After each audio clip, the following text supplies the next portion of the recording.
Very warm welcome to StudyIQ. I am Prashant Mamani. Today is 9th July and let's see what we have got in PIB today. But before that, I would like to introduce all of you to our special topic. It is based on betting and gambling. The reason why we are going to discuss about this thing, because we have got a recommendation from Law Commission of India. What it is all about, we'll go through it. But before that, I would like to introduce all of you to our pen drive and tablet courses. Dear friends, as you can see on your screen, we cater UPSC optional courses, state level exams, SSC and bank, defense, NABARD, and there are so many other items. If you check out StudyIQ.com, you will get all important information associated with our pen drive and tablet courses. With this, dear friends, on 10th of July, that is tomorrow, the first test series will be provided to you. Registrations are still open. Make sure you get your test series ASAP. And I will share the PDF of this lecture on my Facebook page and Twitter handle. Make sure you share it to other people and don't forget to hit the like button if you have genuinely learned something from today's discussion. Now, the reason why I have decided to talk about this betting and gambling, the first of all, the topics that we discuss here are important for your mains examination and for your overall understanding. Directly, indirectly, civil servants are also associated with this betting and gambling. Why? We will talk about it, or how we will talk about it. Now, this particular item is talk of the nation at present, because the Law Commission of India very recently has recommended to the government of India that it should give a green signal, or basically this betting and gambling should be legalized as far as our sports and other items are concerned. Now, you would be thinking that this is a very bad idea, isn't it? Because we have always observed this thing. There are two viewpoints. Or basically, when it comes to betting and gambling, you have two opinions. One is yes and the other one is a no one. The yes one is mostly based on morality and life experience. Yes, it is right that many people lose everything, right? That they have. We have many examples where people have lost their houses and assets and everything. You will give examples of Mahabharata and other epics as well. The yes sayers are saying that, or they argue that if you are sane enough, right, if you are logical, if you know where to stop, if you are not that greedy, if you go by or play by the rules and techniques and all these things, then there is no harm in it. Now, of course, it is a personal choice, right? There are many people who enjoy gambling and betting, and there are many people who are against this thing. Now, before moving ahead, I would like to clarify this thing. Of course, today we are going to talk about some positive points of gambling and betting. When I say positive, I mean to say that if it is made legal, then there are many things, there are many positive things if we make it legal, and if we make sure that this betting and gambling is basically looked after very well, or enforcement and check and balance is applied appropriately on it, then there is no harm in it as well. But I must clarify this thing, that I am not promoting you guys to go ahead and do this betting and gambling. Personally, I have never done this thing. I have no idea at all how to play cards or any other thing. So I just want to clarify this thing. I don't want to give this wrong signal that I am promoting betting and gambling here. No, we are looking at it from your exams point of view. Now, bans on this thing so far has helped whom? It has helped underground businesses only, and we know it very well that most of the time, right, 90% or 95%, you find people with criminal records or people who are inclined to do crime. They are the ones who are associated with this illegal business of betting and gambling. We have many examples. Dawood Ibrahim is there, and there are other people as well. I'm sure you have seen this thing during cricket, during football matches, and I don't know, many other things, right? People do this sort of betting and gambling and all these things. So basically what happens is that it promotes this criminal racket in our country. right? That's what has happened so far, right? These avenues of betting and gambling are basically taken over by this criminally inclined people, and this is also promoting corruption. How they are operating, why we know about it, everyone knows about it, but then as well they are operating because of course they are supplying, or they are providing share of this money to someone who is powerful enough, isn't it? We know this thing, this is a reality. So this is how I said, or this is the reason why I said this thing, that directly indirectly you find civil servants are associated. I'm not saying everyone, but there are a few people out there who promote these sort of things because they will get easy money from this sort of activities. The other thing is it also proliferates black money, and of course we are against black money. Black money is not useful to us. It is useful to only those people who are associated in generation of black money. Resources are sucked away from our country, and this money is being taken away by few people. We also find many a times innocents, they do become victim of this sort of frauds. You know, there are many examples where this sort of bookies, they will run a sort of lottery or other schemes, and you pay money, and they will collect this money and then they will fly away. So there are many examples of this sort of things, or this sort of activities as well. And as I told you, right, when it is banned, it's very tempting for law enforcers as well, you know, to make easy money out of it. So there are many issues associated with this betting and gambling as far as it is banned. But when you legalize it, then we can safely say that we can fight against all these 4 points. The other thing, and which is very important, that if we regulate this betting and gambling properly, and if we make sure that it becomes part of formal economy, then it can be a money spinner for our government or for our country. I'll give you one example of government of Kerala. In 2017-18, it made 10,000 crore rupees from sale of lottery. Can you imagine this thing?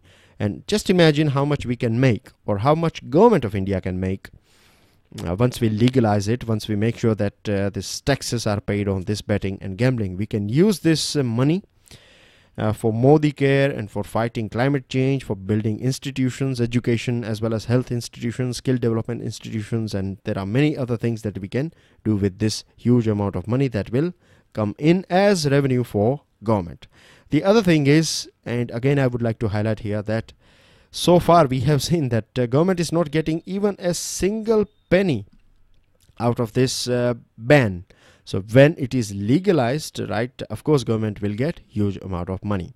The other thing is, there are people out there, they are afraid about this thing, that if you make it legal, then you know all these bookies and other gamblers, they will approach a sports person to fix matches, and they will give huge amount of money to sports person, and this may basically pollute this sports culture of our country. But that is not always right. Of course we find, even it is banned, then as well you find that people are getting or indulging in this sort of activities.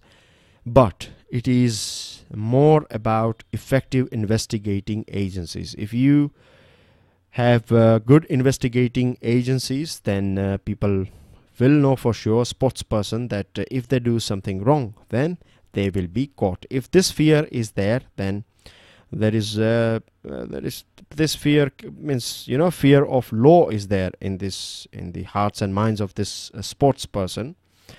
You can say probably all those sports person who are inclined towards this sort of easy money making, then they would be, you know, they will have this fear that one day the law will catch them. Other thing is that horse racing, right? Betting on horse racing is permissible. Then why we are seeing other sports? Why we are treating them differently? If you look at what's going on in mature democracies like UK, USA, then you find that government will trust adult citizens, right? Government will give you enough rights, and government will trust you that you will be responsible enough as a responsible citizen. You know what to do and what not to do. Again, it is a matter of your personal choice as well, right? It's totally up to you, right? You can invest or you can bet as much as you like, as far as you know that you will be responsible if you lose, and you will be the beneficiary if you make money out of it. State governments as well must display more confidence in people and their potential.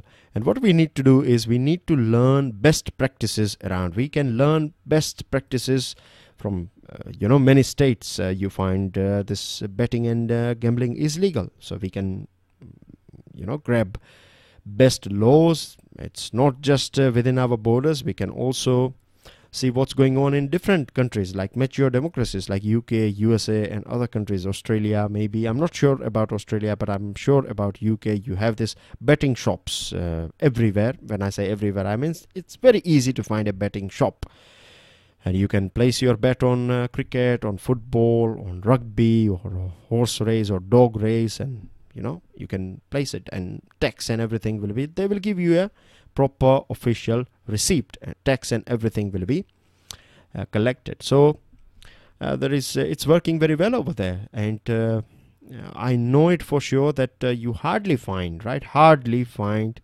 illegal betting taking place over there. So this can be done here as well, replicated in our country too.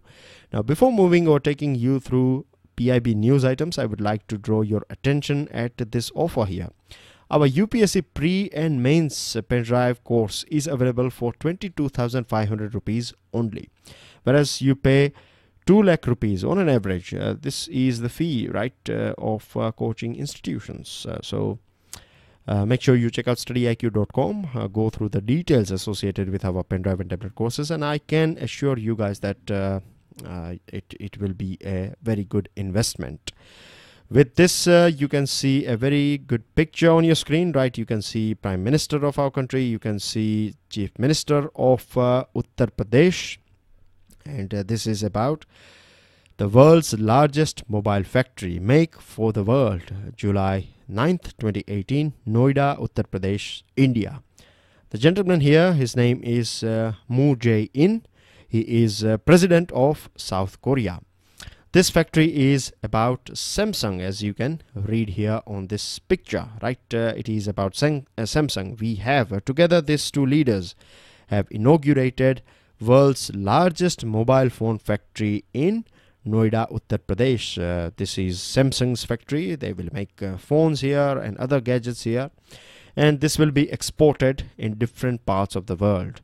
So in this way, India will become a very good manufacturing hub. One more thing that I would like to add here is that South Korea, right, is a very good example in front of us, because South Korea was a poor country when World War II got over. In early 50s, it was a very poor country. It learned things and skills and other things, education and everything was provided by Japan and USA. But today it has left Japan as well behind. So this is a very good successful model of South Korea, developmental model. It is a developed country. It's a very rich country as well, and there are many companies like LG, Samsung, Hyundai. There are so many big brands. They belong to this country of South Korea. So it's not just about this Samsung, right? This is a first door. We will learn how this country's people of this particular country, as well as how their companies work, and this will be a learning curve for our people. So it's not just limited to Samsung. I'm sure we are going to find other big companies coming into our country. Prime Minister Modi also said this thing that in our country, approx 40 crore people are using smartphones, and digital transactions are increasing day by day. He's right. RuPay card and Beam application is you can say household names, in today's India. South Korean president also expressed this thing that he is committed to work with India, right? His country is committed to work with India, and he's ready to take relationship to a new level.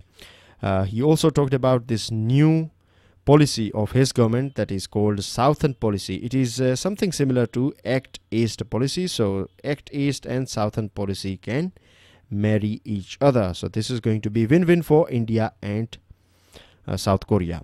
The other thing is that we have planned to build 100 smart cities in our country, isn't it?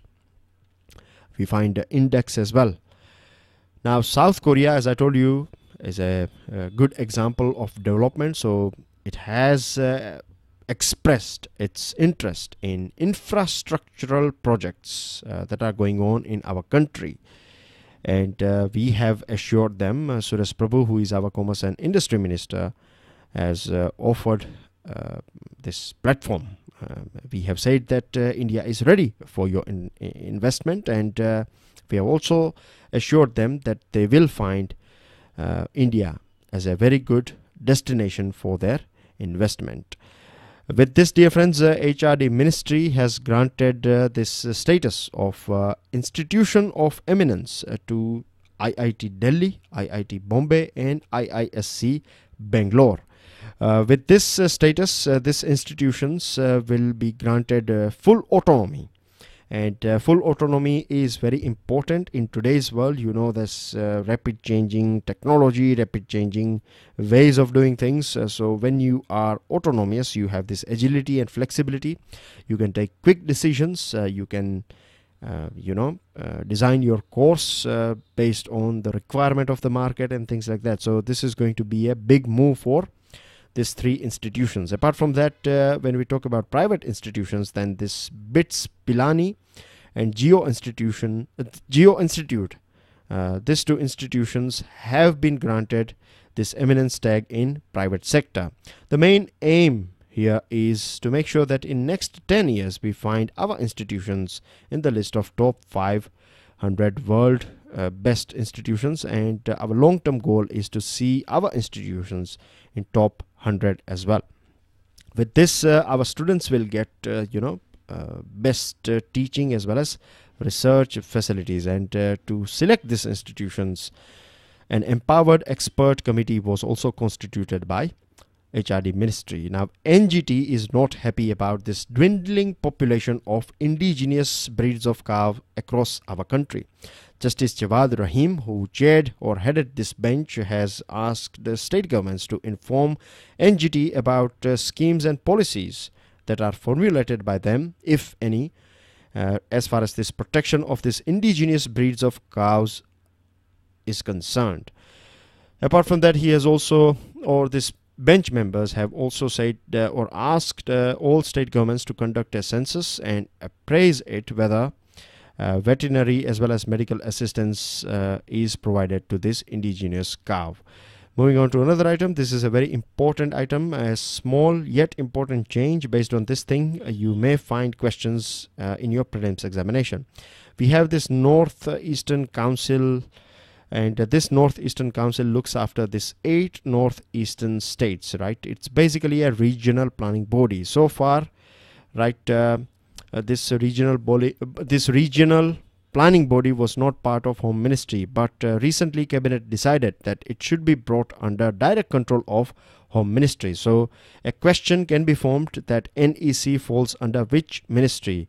An easy trap could be donor ministry, but it's not donor. Remember, it is Home Ministry. A meeting is going to take place, right? Plenary meeting. In fact, as we are speaking now, first discussion took place, and all these important ministers and governors and chief ministers of all these 8 states were present. Home Minister was present there as well, and tomorrow as well they are going to continue this discussion. They are going to talk about transforming this districts in this region, strengthening livelihood programs, water management, doubling farmers' income by 2022, road connectivity, infrastructure, implementation of Poshan Abhiyan, Ayushman Bharat, and many other things. Last item, UK's Brexit Minister David Davis has resigned from the cabinet, and one of the reasons he said that his viewpoints were not matching with that of Prime Minister. This is going to be a big blow for Theresa May. And that's everything in today's discussion, dear friends. These are your answers. These are your questions. Thank you very much for your support. Make sure you drop your answer in the comment section. Share this lecture with other people. Don't forget to hit the like button and check out StudyIQ.com to find out more about our pen, type and tablet courses. Enjoy your day. Jae-in.